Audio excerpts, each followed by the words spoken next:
Bonne année tout le monde! Salut les addicts, j'espère que vous allez bien. On se retrouve pour cette nouvelle vidéo, la première vidéo de l'année, pour parler bégonia.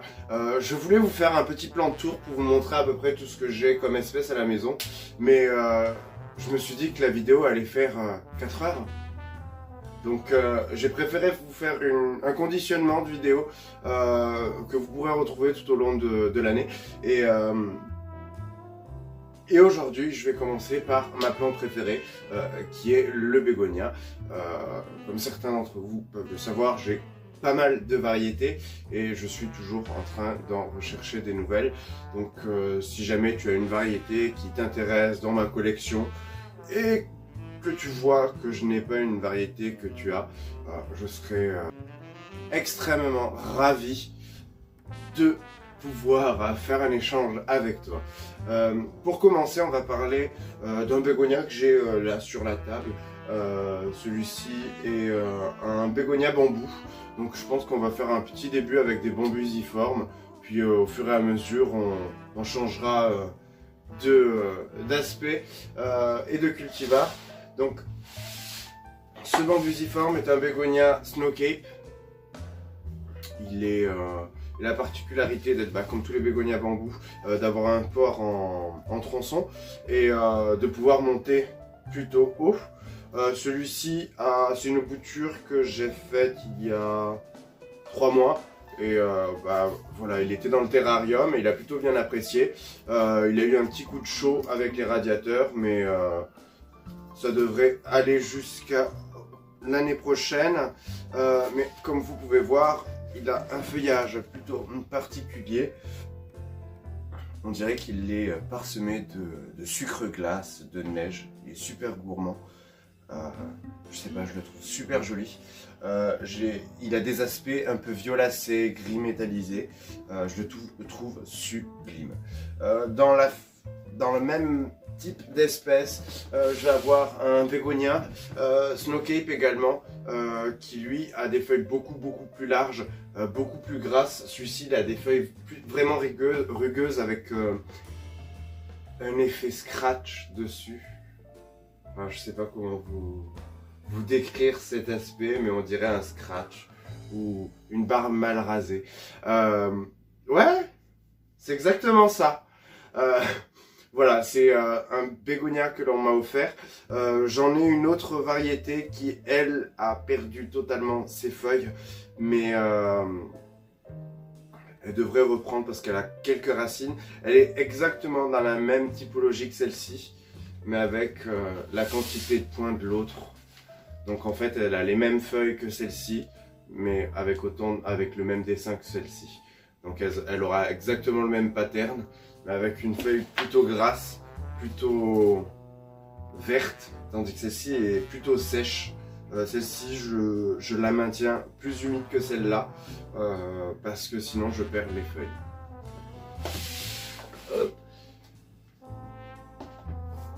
On passe au prochain bégonia. Le prochain bégonia est tout simplement un bégonia lucerna. Il a plusieurs appellations: caroliniana, lucerna, bégonia de Lucerne. Voilà, c'est un bégonia bambusiforme également. Celui-ci fleurit à grappe rose claire. L'autre, le Snow Cape, le premier, était à floraison blanche. Celui-ci a une floraison plutôt grossière. La fleur est moitié rose, moitié blanche. Je vous avais mis des photos sur Instagram, en story il me semble, je vais essayer de les retrouver. Elles avaient l'aspect d'un bonbon. J'adorais ces fleurs-là, j'avais l'impression de voir un bonbon, ça me donnait envie de les manger. Mais bon, quand ça parle de bouffe, voilà. Alors, bégonia lucerna, j'en ai plusieurs, enfin j'en ai énormément. Les pieds mères font 2,50 m de haut et on les taille régulièrement parce que sinon ils touchent rapidement le plafond et ça se met à se courber, c'est pas très joli, donc on le maintient vraiment coupé à ras. Quand elles arrivent au plafond, on coupe, puis on bouture. Puis quand elle arrive au plafond, et ainsi de suite. Du coup, on se retrouve assez envahi de ce bégonia, mais c'est pour le plus grand plaisir parce qu'il est vraiment magnifique. Il a des feuilles, mais elles sont gigantesques.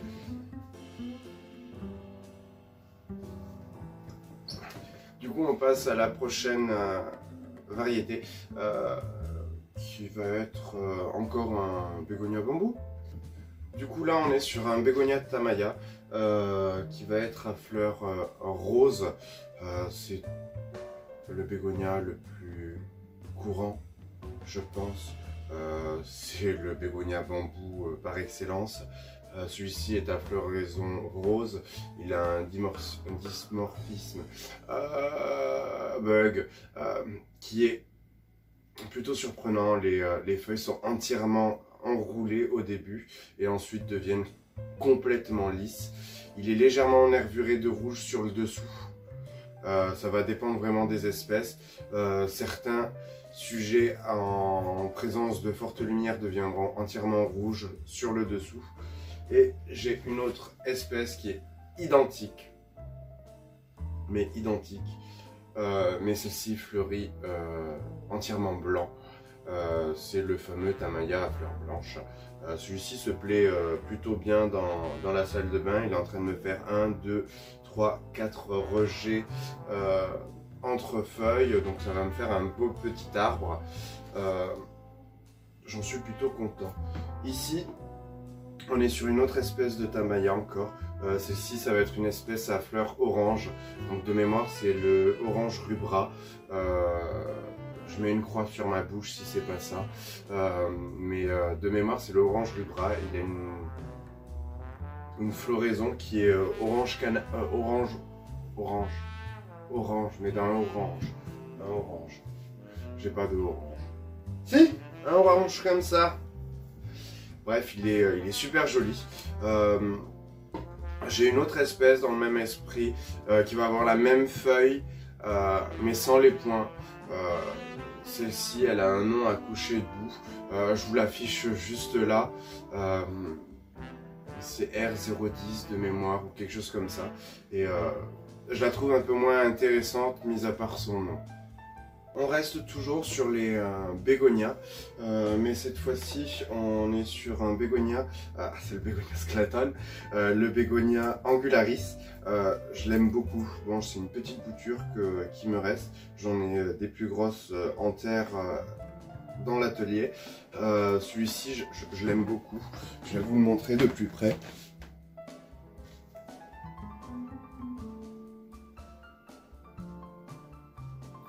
Bon, le focus n'est pas très beau.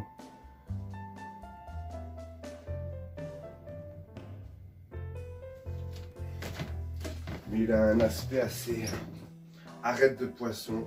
La feuille me fait penser à une feuille d'Alocasia amazonica. Vraiment parce qu'elle est striée de gris. Je la trouve super jolie.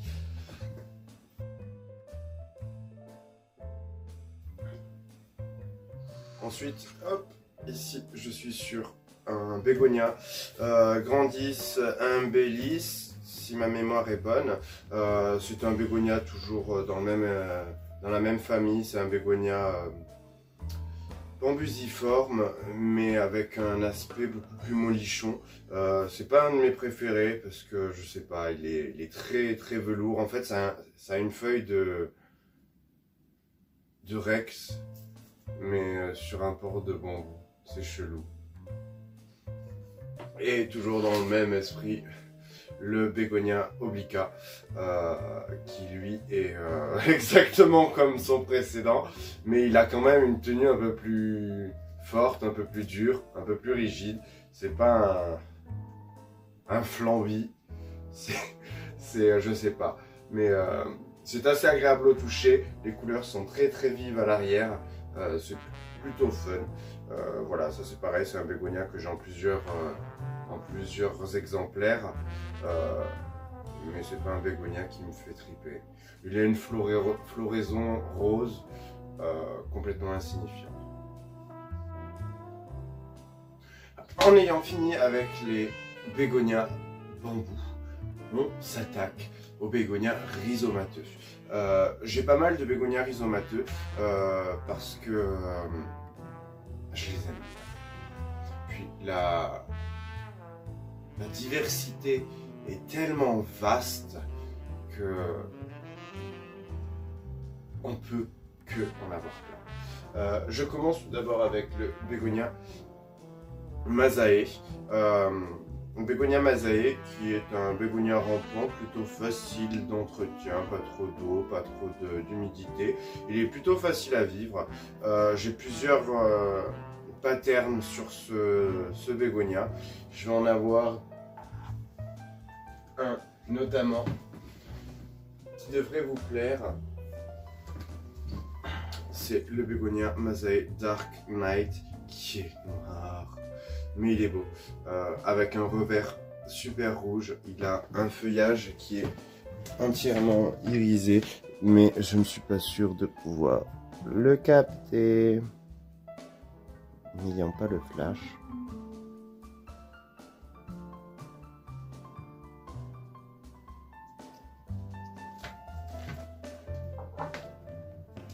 Mais ce n'est pas tout.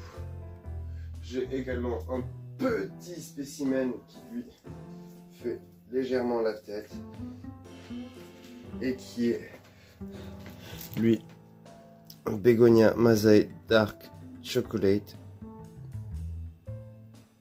qui est légèrement plus clair que le précédent, mais il devient entièrement brun chocolat. On continue la collection avec l'incontournable Bégonia Amami, alias Bégonia nénuphar, Erythrophylla X quelque chose. Et voilà, c'est un bégonia qui est incontournable dans les maisons. Tout le monde l'a vu, avec son revers rouge. Voilà, c'est un classique, on va dire, en bégonia attitude. Bah tiens, tu vas te reposer à côté de moi. J'ai également ce bégonia-ci. Par contre, lui, j'ai le nom. Mais je ne sais pas où est-ce que je l'ai rangé. Je vous l'affiche juste là. Lui. Dès que je me souviens, en montant la vidéo, comme ça, vous ne restez pas sans le nom. Il est plutôt joli. Il a 2-3 couleurs. Il a des taches vertes très punch et une couleur très brune. Qui me fait penser d'ailleurs à l'Autumn Amber. L'Autumn Amber que je vous mets en photo juste ici. Comme ça m'évite de vous le présenter tout de suite. Ça me permet de lancer les Rex. Et nous voilà autour de nos Rex. Je ne peux pas vous montrer la totalité de la collection parce que j'en ai quelques-uns qui sont en nursery, d'autres qui sont dans la serre, donc c'est un peu compliqué. Mais j'en ai une petite collection ici à la maison et ceux que je ne peux pas vous montrer, je vous les affiche en photo par ici, par là.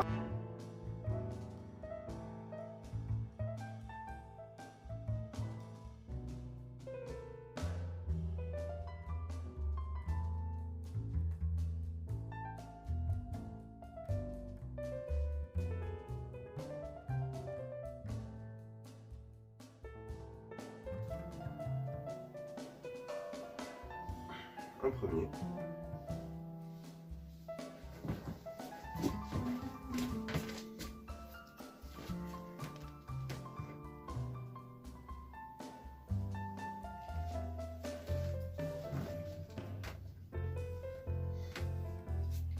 Un petit deuxième.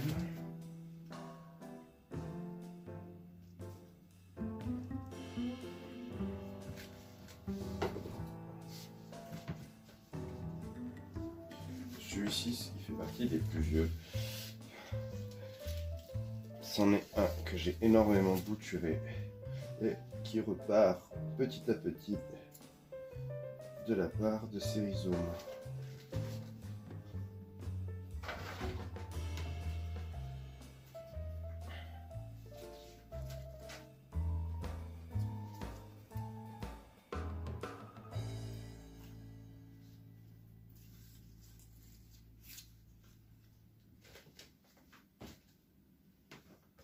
humidité le plus connu, le Etna.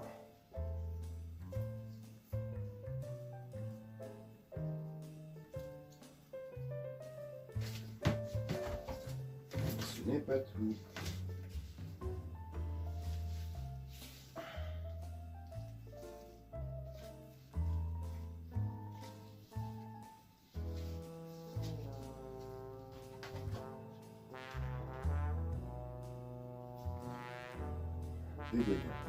Venosa.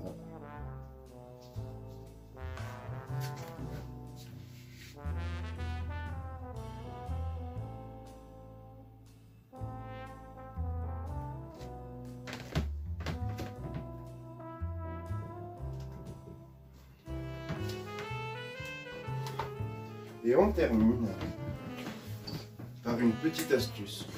Vous êtes nombreux à me demander quand est-ce qu'il faut arroser les bégonias, comment il faut les arroser. Écoutez, moi je les douche. Je les douche une fois à 2 fois par semaine. Étant donné que je les ai dans la salle de bain et qu'elles sont juste au-dessus du radiateur, ça assèche énormément leur terreau. Mon humidité ambiante est plutôt élevée, j'arrive à 79-80. Mais le problème, c'est que j'ai le radiateur justement qui joue à créer cette humidité ambiante. J'y ai des humidificateurs d'eau posés dessus, donc des récipients remplis d'eau, et l'eau en s'évaporant crée de l'hygrométrie. Donc je les douche et j'attends qu'ils soient entièrement fanés. Ils pourraient paraître morts, mais pas du tout. Là, je vais l'arroser, je vais le prendre, je vais le mettre directement sous la douche.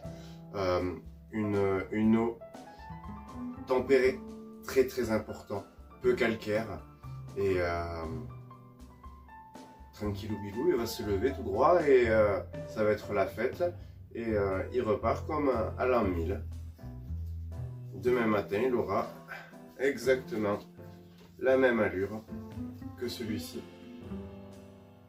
Et voilà, la vidéo se termine ici pour aujourd'hui. Je n'ai pas fini de vous montrer les bégonias. Il m'en reste encore quelques-uns qui sont dans la nurserie, mais j'estime qu'ils n'ont pas vraiment d'intérêt tout de suite parce qu'ils sont encore plutôt petits. J'en ai d'autres qui sont à la véranda, mais ils ne sont pas faciles à manuter. Ce sont des pots de 20 à 30 litres. Je vous montre un exemple avec ce magnifique bégonia Moyesi qui s'affiche en plein écran.